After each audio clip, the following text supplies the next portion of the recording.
دوستو اونٹ اللہ تعالیٰ کی قدرت کا عجیب کرشمہ ہے، جس کے بارے میں اللہ تعالیٰ نے قرآن مجید میں بھی ارشاد فرمایا ہے کہ کیا تم دیکھتے نہیں کہ اونٹ کیسے پیدا کیا گیا۔ دوستو یہ جانور اپنے منفرد اور کمال کی صفات کی وجہ سے جانا اور پہچانا جاتا ہے۔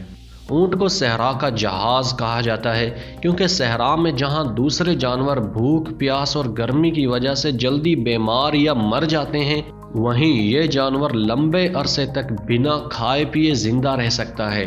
صحراؤں میں گرم ترین موسم میں کام کرنا اونٹ کی خاص پہچان ہے۔ اس کے بوجھ اٹھانے کی صلاحیت نہ صرف گھوڑے بلکہ ہاتھی سے بھی زیادہ ہے۔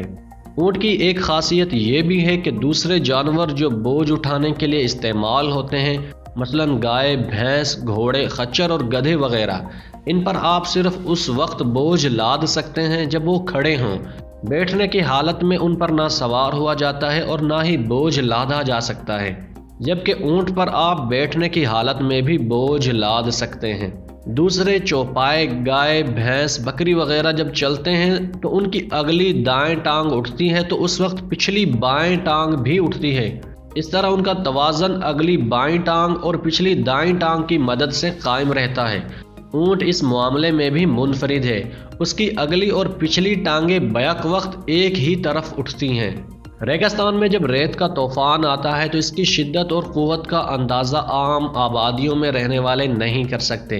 ریت کے پہاڑ ایک جگہ سے دوسری جگہ منتقل ہوتے ہیں۔ چھوٹے قد کے حیوانات کو تو ریت میں دب کر زندہ رہنا ہی مشکل ہو جاتا ہے۔ اونٹ ریت کے اس طوفان کا مقابلہ کرنے میں بھی اپنی مثال آپ ہے۔ اس کا جسم جب ریت میں دب جاتا ہے تو اس کی لمبی گردن کی وجہ سے اس کا سر ریت سے باہر رہتا ہے۔ اس طرح اگر آپ اس پر بیٹھے ہوئے ہوں تو آپ اس پر زیادہ سے زیادہ بوجھ لاد سکتے ہیں اور صحرا میں طوفانوں کا مقابلہ بھی کر سکتے ہیں۔ دوستو اونٹ کو صوفی یعنی سب سے نیک جانور کہا جاتا ہے۔ جس طرح اللہ والے ہر حال میں اللہ پر بھروسہ کرتے ہیں، روکھی سوکھی غذا کھا کر عبادت کرتے ہیں، دوسروں کو تکلیف سے بچانے کی فکر میں خود تکلیف اٹھا لیتے ہیں، کھانے پینے میں جو مل جاتا ہے اس پر شکر کرتے ہیں، اسی طرح اونٹ بھی ایک معصوم اور بے ضرر جانور ہے۔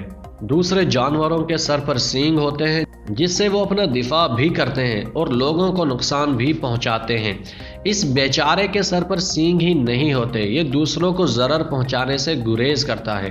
دوستو شاید اس کی انہی صفات کی وجہ سے اللہ تعالیٰ نے اس جانور میں شفا رکھی ہے۔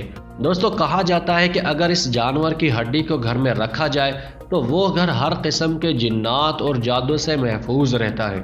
دوستو آج کے دور میں جب کسی انسان سے دوسرے انسان کی ترقی برداشت نہیں ہوتی تو وہ طرح طرح کے حربے آزماتا ہے، اور جب کوئی حربہ کامیاب نہ ہو تو پھر وہ جادو ٹونے کا سہارا لیتے ہیں، جس سے ان کا ٹارگٹ انسان بری طرح متاثر ہو جاتا ہے۔